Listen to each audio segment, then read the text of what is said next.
Well, basically, I was active young IV drug user, and I just happened to come across Nairi because it's a street side service, so they give out syringes in the streets. I like the way I was treated. I was treated pretty with respect. People weren't stigmatizing me, and I learned how to stay safe and how to, not share syringes, not share cookers or waters, and that pretty much kept me healthy until I decided to go to the next level of change in my life. Inside of me, even though I was living and surviving on the streets, I always wanted to help people. I just didn't know exactly how that would pan out until I started doing the harm reduction peer program. It was specific for me because I was going through withdrawals at the same time that I'm trying to help people. And it was kind of funny because here I am feeling horrible and people are coming to me and I'm not focusing so much on how I'm feeling, I'm focusing more on what I could do for them. And that's a foundation that I hold to this day. And I think that's what makes it important. Is part of my life, it's part of my history, and the people that come to me are my people. That's a reflection of who I am. So that's why I do what I do, and that's why we go out to the street and we go out and we engage people right in the belly of the beast is where we call it. And if it wasn't for us coming out here, people wouldn't have access to these services. We're going to reach people that other places are not willing to come out and reach. My name is Axel Barboza. I work for New York Harm Reduction Educators. I'm originally from Paterson, New Jersey, but I've been in New York for over 15 years now. I'm a driver and I'm an outreach specialist. Generally what I do is I go to sites, I oversee the sites. We have a lot of people who come. We're gonna do acupuncture, syringe exchange, some education, Hep C testing, HIV testing, referrals, and a whole lot more. I could probably sit here for about an hour and tell you all the things we do. Whatever a person chooses to do, we'll support them. All we want them to do is to use in a safe manner, just, to stay out of danger, I've seen a lot of people overdose and die, and it's a shame. It's an illness, And I'm pretty sure they wouldn't let people with other illnesses just die or say they deserved it because of their illness. So, everyone's a human being. A life is precious no matter where you come from, who you are, what color you are, what sex you are, Everyone's a person. Nairi was born out of the ACT UP movement, which was the HIV activists, mostly gay men, who were fighting for the rights of people who are infected with HIV. Nairi was really born from that movement and in 1990 became a legal provider of syringes.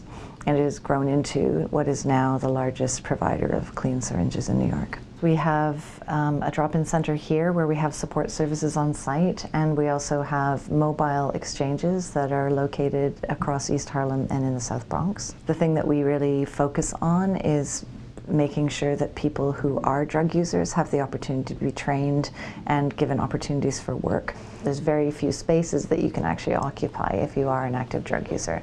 So there's always been this sort of historical narrative where we'll help you if you want to get off drugs, but while you're still using, we don't want to really touch you, we don't want to help you. Nairi gives love and hope and space to human beings, and the fact that they use drugs or not is not what defines them. And not because we're celebrating drug use, but because we're trying to celebrate people, to give them hope and to really listen to them and meet them where they're at so that we can help them. Nairi is like the best thing that ever happened to me. One of the reasons I come to Nairi is because I have the virus, and I love it here because it accepts anyone. Whether you have the virus and whether you don't, whether you're an addict, or whatever the case may be, you're still welcome here, and we can do groups. And the one group I love is the one with the instruments.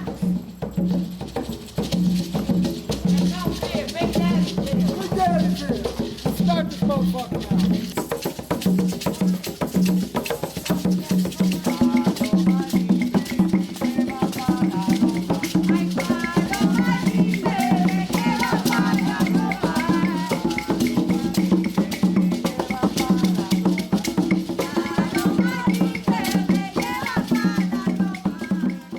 So we serve very poor people, primarily, people who are either homeless or struggling with housing, a lot of people with so-called mental illness. What we see the effects of is racism, classism, and the deliberate destruction of community and family.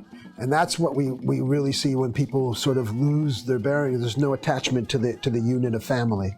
What we do by creating ceremonies, we create family. We create connections. We go right into spirit, right into soul. We want to know who you are inside and change the narrative. Drug user, it's such a generic term. That's a mantra that is repeated day in and day out, day in and day out. And that's what we'd like to try to interrupt that conversation. Actually, you're a contributor. Actually, you're a creative. You're an artist. You're a dancer. You're a healer. You're a poet. You're a friend. You're a mother. You are so many more things than HIV positive, sex worker, drug user, formerly incarcerated. Bullshit, bullshit, bullshit, bullshit. You are so much more than that. I think that the most important thing about harm reduction is love and delivering love and receiving love. And that's the healer. Yeah. Qigong and Tai Chi, I actually started practicing that about 11 years ago when I was going through detox from methadone. I learned the first few steps I learned from a counselor because I was going through methadone withdrawals, and he taught me some breathing exercises and some movements, and I practiced them until I practiced those particular movements, and I took some classes until I met Sifu. When I met Sifu, I told him, I do acupuncture, I do auricular acupuncture, and he said, really, what did you do? I said, in harm reduction. He was like, we're the ones that started that. I'm one of the young lords, and I was like, it was like I met my hero. I became a young lord after I came back from Vietnam. So during the time that I was in Vietnam, that's when they took over Lincoln Hospital. Lincoln Hospital at that time in our neighborhood was known as the butcher house. Going to get medical treatment, and they treat you like, you're a lowlife or some kind of animal, So that's when, got together at that time, and they took over Lincoln Hospital. And they started treating people that, needed help. They called us communists, they called us socialists, they called us everything in the book except for what we were really doing, was getting, people's rights, our rights, to be treated like human beings, like everybody else, We just wanted to be treated like humans, that's all. He's like the granddad of holistics in Nairi. When he comes, everybody's happy, he's got a lot of experience. He's been practicing martial arts for over 50 years. And he's got a good heart, and he's about the community. He's a community activist. They're some of the original community activists before Nairi even began. The Young Lords and the Black Panthers were fighting for the rights of people in these communities way before we got here. So that is a privilege to be his friend. Is an honor to be in his presence, and our participants love him for that. I saw that they was continuing what we had started, so I decided to start coming around and volunteering and helping out. At the same time, taking advantage of the services myself. I was also, I'm a Vietnam vet, so Wang was dealing with veterans, and so I said, let me tag along. So it helped me out too. What we do is we're unique, that we combine holistic health with actual harm reduction, right? So holistic health and harm reduction go hand in hand. So people actually come in for clean syringes, but at the same time, once they access their syringes, they'll come to get acupuncture, right? They might want to do a one-on-one Qigong session with me. They might just want some information. I could line you up with a group of participants that know every Qigong exercise, what organs they're for, and each step by step.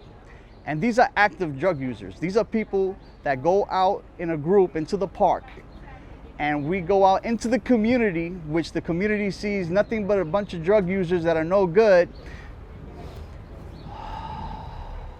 in the park. So now we're having this connection to the community, and they start asking questions. They start asking questions, not to me, to the participants. We're giving people access to this. We're telling people, and we're showing people that you too can have holistic services. You too deserve to take care of yourself. Not just people with money, and not just people that don't use drugs. Everybody deserves to live healthy. My name is Lacretia Boyd. I'm a peer specialist at New York Harm Reduction Educators. I work in the data department. I come from a family of drug addicts. HIV and AIDS has wiped out the generation before me. All my aunts and uncles. It took my mom, you know. I kind of wish that my mom could see what I do, could see what it's like to go somewhere where nobody judges you, that you're accepted as a human being, because that's what we do here. Nairi is the place where you can come and you don't have to worry about the stigma, the shame. We meet you where you at, and then we help elevate you. I wake up every day knowing that I get to make a difference. It's this place of camaraderie and non-judgment and fellowship and trials and tribulations, but it's a family for me. You know, Nairi is very important to me because I probably wouldn't be alive today.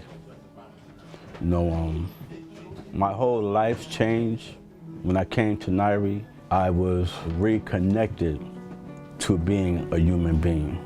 I was reconnected with my family. I was reconnected with my community because of my drug use being demonized and demoralized. All of that was taken away from me. And coming to Nairi, coming to the groups, having one-on-one sessions with case managers, all those things that were taken from me was built up again in me. I felt human again. I felt like a person. And I'll never forget that. Coming into these doors and being called Terrell instead of crackhead, a junkie, you know, it made a difference for me, you know what I'm saying? To be just hear somebody calling me by my name, that made me feel like a person again. What Nairi means to me is health. We're about keeping people healthy. We're about education. We're about, we're about advocating for drug users, advocating for people who've been stigmatized their whole life, people who society have pointed the finger and said, you're no good. Well, we're about telling people that they are good. And we're about showing the world, showing the community that drug users are just as important as anybody else, and we deserve the same rights as anybody else. And we deserve to live healthy. We deserve to have homes. We deserve to have jobs, you know? So it's just, yeah, that's what Nairi means to me. Nairi means to me the fight against stigma and the fight against injustice. It means a lot to me because it saved my life, you know, so it's a place where people can come where they're safe, you know what I mean, and it's like a group of people that really cares about the community, you know, and it's like a real big group of people that wants to help, that wants to make a difference, you know, and that's why we come here every day, you know. The best part of this job for me is the community, the people I serve. Or actually, the best part of the job is the community, the people who I exchange energy with, because they serve me just as much as I serve them. So to be part of that, to be able to, you know, walk down the street of this neighborhood, which now I live in, and people greet me on the street and say hello and give me a hug, and I know them and I know their story and they know me and they know the story, and we've danced together and we've done ritual together and we've gone for walks together and we do Chai Chi together. To be a part of a growing, vibrant community is the best part of this job. I get to wake up every morning and come in here and do something I love with people I love, with something I believe in. You know, to me, it's like, I can't believe it. I can't believe I get fucking paid. I can't believe it. Maybe don't put that in because I want to continue to get paid. But that's to do something I love every day with people who the best people in the world to me. I don't want to be, I'd rather be with you know, folks here than anybody. Somebody tell me, don't come to Nairi. No, I'm coming to Nairi to learn something, do what I have to do. And I love it, and I feel it, and I make myself to come here every day. Because if it wasn't for y'all, I would not be here today. And then, you know what I feel like? I feel like I love everybody, and it's the way I feel. I feel energy, I feel life, I love my kids, I love life. You gotta live your life. Everybody! Yeah!